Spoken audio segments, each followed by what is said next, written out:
After all of these years of COVID FPL, I'm finally ready for an actual normal season.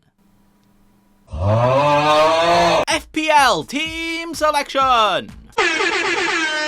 Reviewing last week's points with an unlucky of the week, unlucky, and a daddy of the week. Oh yes, daddy! Previewing next week with spicy score predictions, a tasty transfer watch list, crazy captain thoughts, and my team selection in this game week preview. We're in blank, game week 7, I scored 0 points, way! Which meant my overall rank somehow went up, way!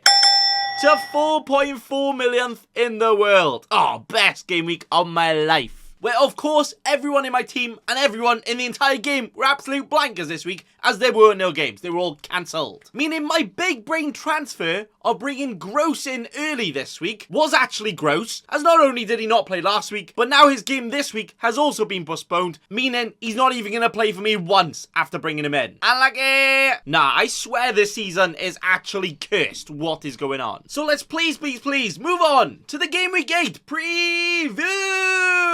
We're no messing about right here. We're not going to be a snooze fest 3-hour long podcast putting you to sleep, as I can confirm a -4 has already been done. Hey, that's right, Bacon Boy has actually been a cheeky scrub here, where I'm not quite slapping that wildcard button just yet, as I'm gonna let FPL well and truly slap me for one more week and get one last unlucky in here, as I will use it next week instead. So the transfers I have made were Trent, Salah and Greenwood out. No, don't worry, Sam Greenwood, the Leeds one, alright, cool. With Trippier, De Bruyne and Mitrovic coming in. So now, even though we did have to take a cheeky hit to get there, we now have a full starting 11 of players who should all play this week, all with relatively sexy fixtures as well. Yeah, baby. Now, you may be thinking, Big Boy, why not just wildcard? Why are you taking a hit just for 1 week to bring in players you're probably going to have anyway?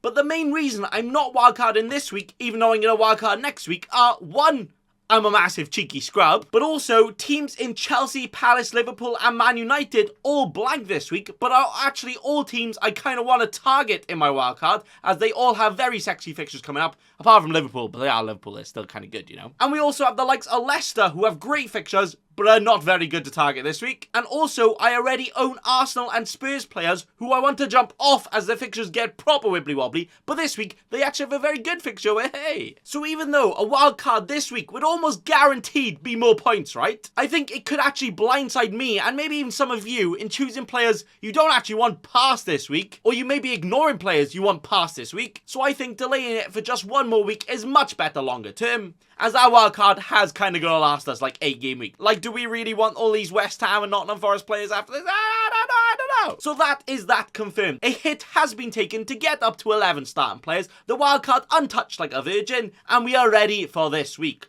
But not as ready as my captain, who I can confirm this week will be Erling Haaland. Oh, wow. How did you predict that was going to be my captain, right? No prizes for guessing that one. Where at this rate, if you don't captain him, then you might as well just delete FPL, because, like, what are you even doing? He's essential. The vice captain, though, is going to be on a Mitro man, who will actually probably end up missing a pen and getting a red card now that myself and everyone else has brought him in, because that's just what Mitrovic does. But he is in, and in as my vice.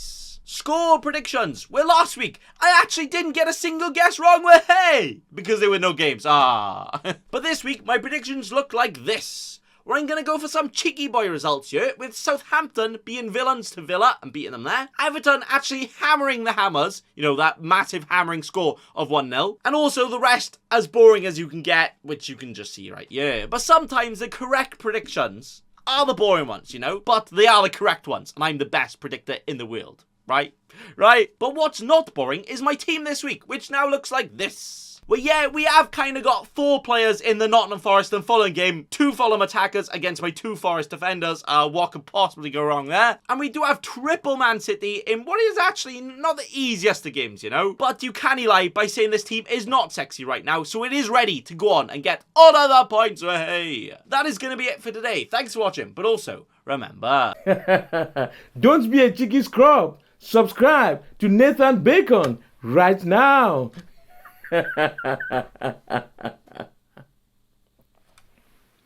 Don't let your memes be dreams.